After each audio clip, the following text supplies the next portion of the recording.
Hello everyone, my name is Ana María Serna Mendoza. Together with my colleagues María José Contreras, Yara Urbina, and Gabriela Morgas, we will conduct a comparative cultural analysis of the United Kingdom and the United States. That's right, Anna. In this video, using the following guiding questions: how have historical processes shaped nationality identity in UK and USA? We will explore the construction of cultural and national identity in the United Kingdom and the United States. Furthermore, to answer this question, we will examine it from three perspectives: national identity and symbols, cultural industries like film, music, and media, and educational system of each country. The goal is to provide more insight into how cultural identity is constructed in the UK and the US, and where they differ and what similarities they share. Without further ado, let's begin our analysis.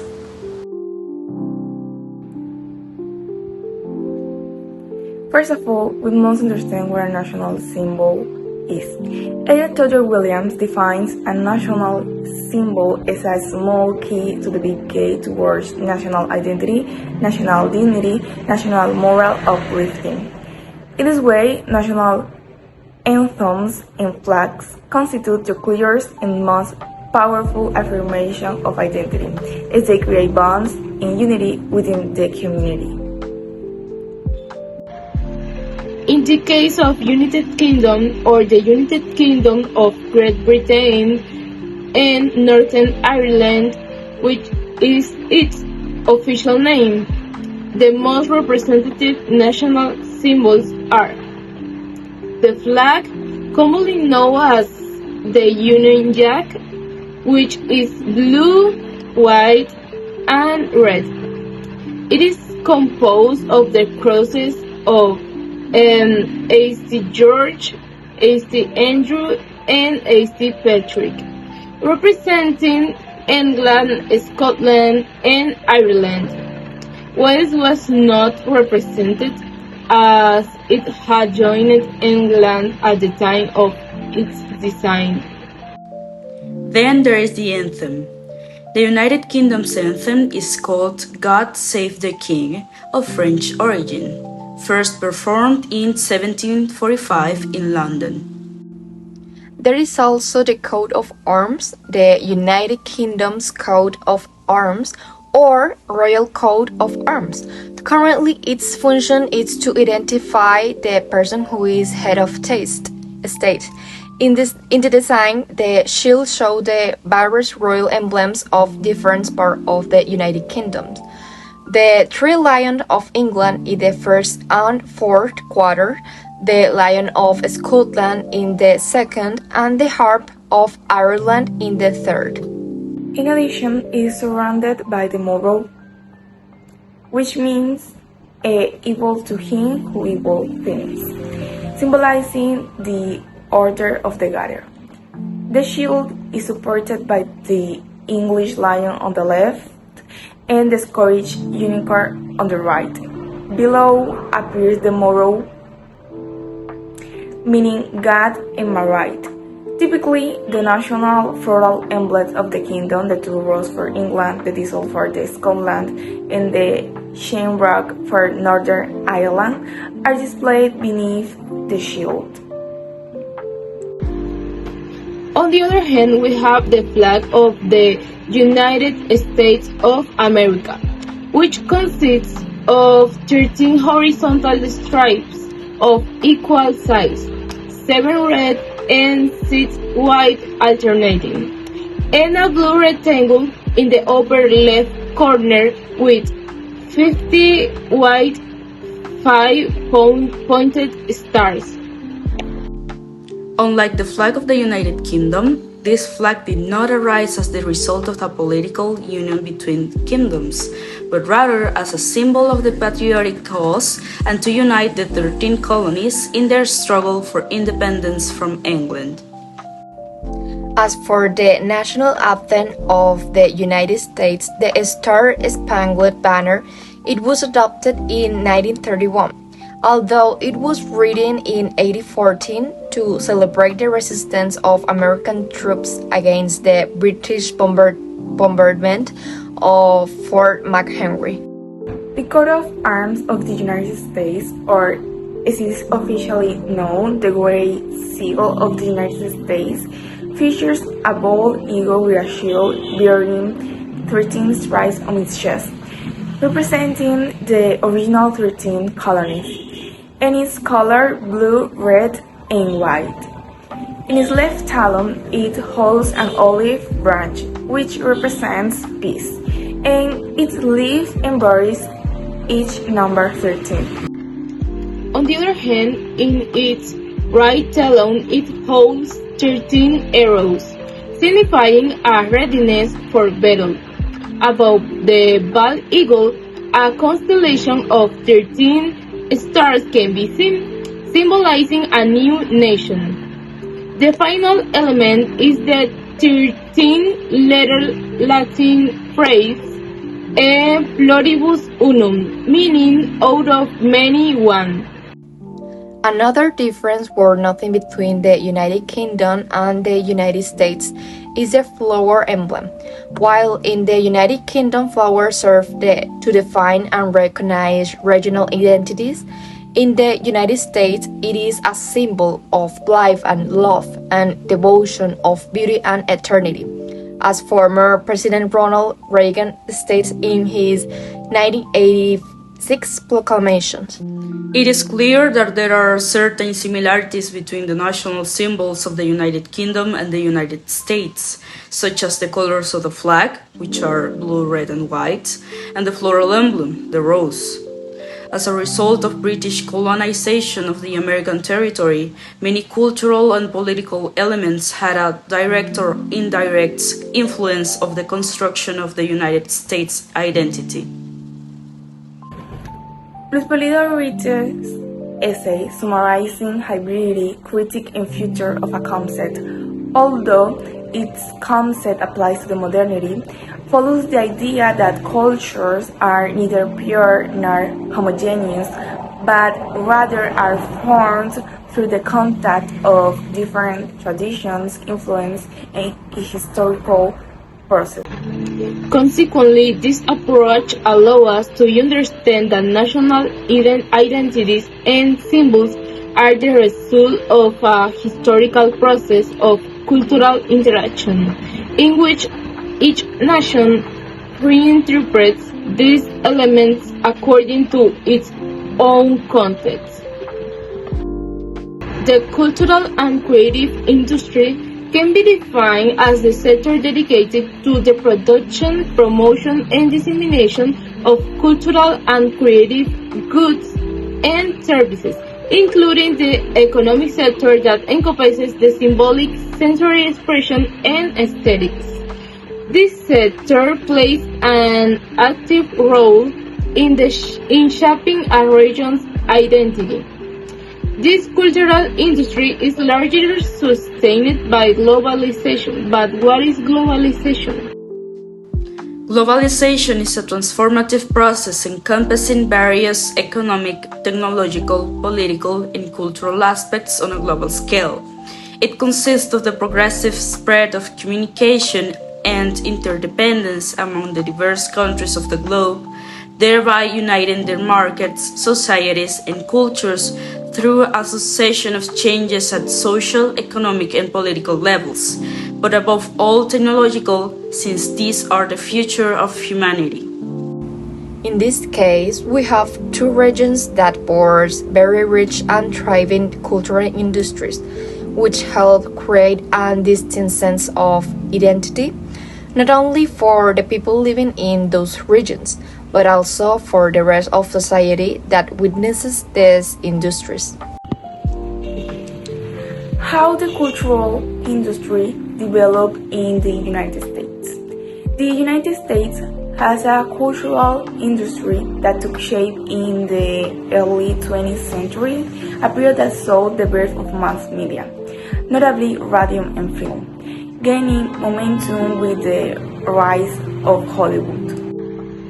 It is from this point on that mass media was used to promote the United States as the land of freedom, where people can fulfill their dreams easily and quickly, which is what began to position it internationally as the dream destination.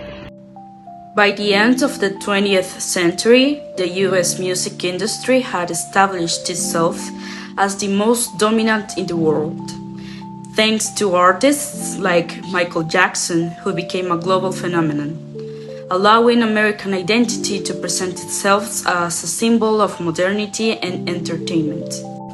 In contrast, while the British cultural industry has been and remains quite influential, it is differs from the American industry in that it used art as a means to convey history in a more serious manner, following historical narrative of its own society, which allows it to position itself with an identity firmly rooted in its traditions and principles of achievement is through its music and media, which not only express and inform but also serve as a tool for transmitting its culture.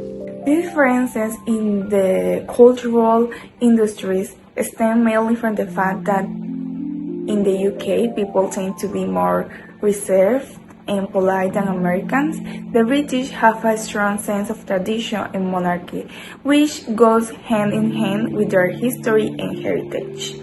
In contrast, Americans are seen as open-minded people who fearlessly express their beliefs and opinions, and they also tend to focus more on individual success. All of this is reflected in how the industry is managed in each country and how each nation is perceived based on what it produces. Both the US and UK education systems reflect different models of how the nation is envisioned and the type of citizen they aim to cultivate.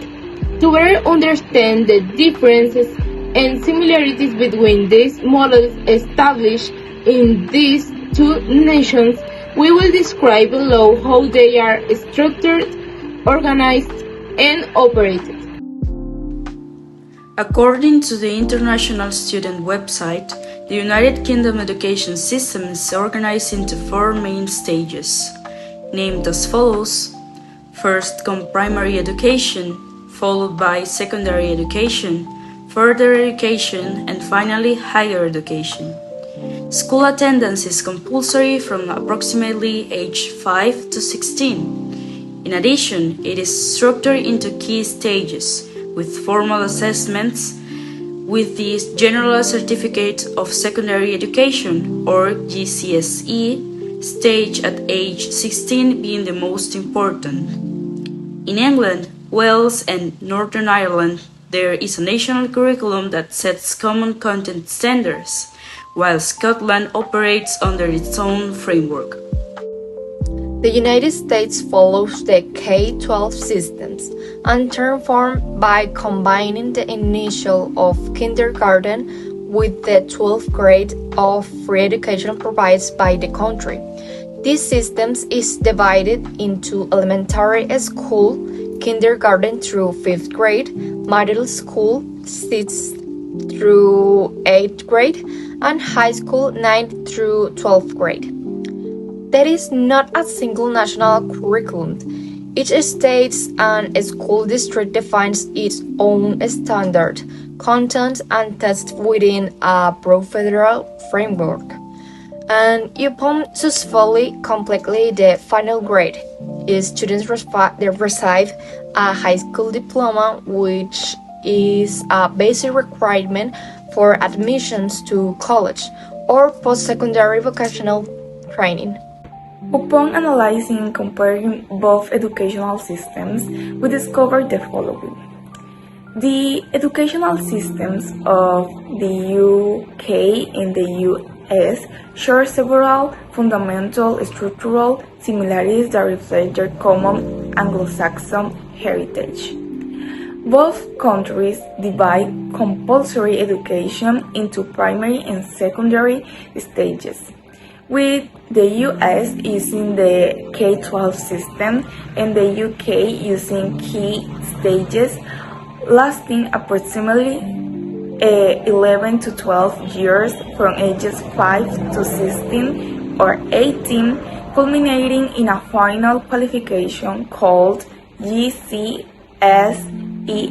levels in the UK and a high school diploma in the US, which grants access to higher education.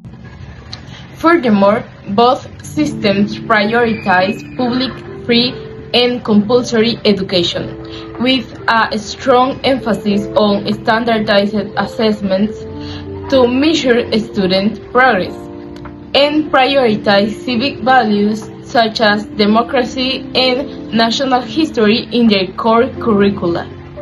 However, we find marked differences in their pedagogical approaches. In the United Kingdom, the system is more centralized due to its uniform national curriculum, with Scotland being the exception, and it encourages early specialization by promoting the implementation of GCSEs at age 16. In contrast to these ideals, the United States lacks a single federal curriculum delegating autonomy to states and school districts, which creates flexibility and diversity in standards. It also allows to state levels testing and the awarding of a more generalistic diploma. Finally, we find that because the US has this decentralized system, it also features a predominance of grade-based education through 12th grade before post-secondary diversification, which occurs at an earlier age in the UK, where education weekly branches into academic or vocational path after age 16. We interpret the United Kingdom as reinforcing a national identity closely tied to tradition, academic rigor, and meritocracy, grounded in national exams.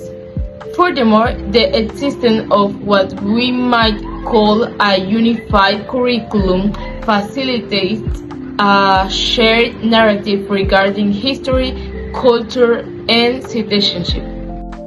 The United States embodies an ideal of a diverse and decentralized nation, with autonomous states and districts, emphasizing individual choice within a broad curriculum that connects to values of freedom, as well as pluralism and social mobility based on the notion of equal opportunity. Regarding identity, the British school system shows a tendency towards the homogenization of narrative, referring to a common framework with internal variations, while the American school system integrates multiple local narratives, contributing to a potential negotiation of national identity, but at the same time, polarizing education along political lines. Now, to conclude, we will proceed with a comparative cultural analysis integrating the dimensions studied to determine how history has shaped distinct national identities. Regarding similarities and differences, we observe that although both nations share aesthetic elements such as the colors of their flags and the rose as a floral emblem, their symbolic origins diverge profoundly. While the identity of the UK is based on the political fusion of ancient kingdoms reflected in the Union Jack, that of the US stems from an act of revolutionary rupture and the Federal Union of Independent Colonies.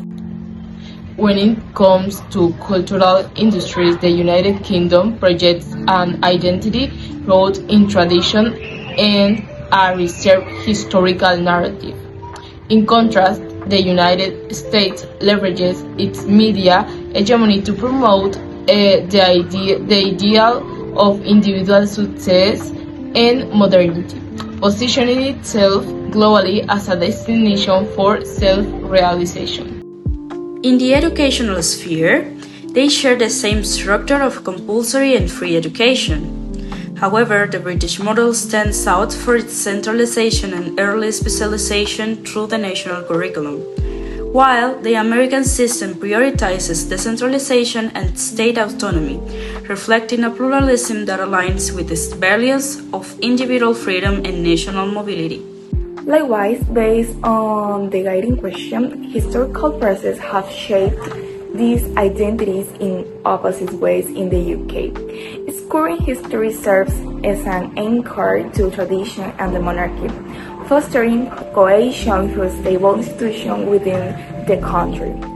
Its history is a clear example of reinvention, where identity is constantly negotiated through diversity and autonomy. From a cultural perspective, we conclude that this nation represents two models of hybridity. The British model, which seeks narrative homogeneity to represent its legacy, and the American models, which embrace decentralizations as a tool to ensure equal opportunities in the pluralistic society.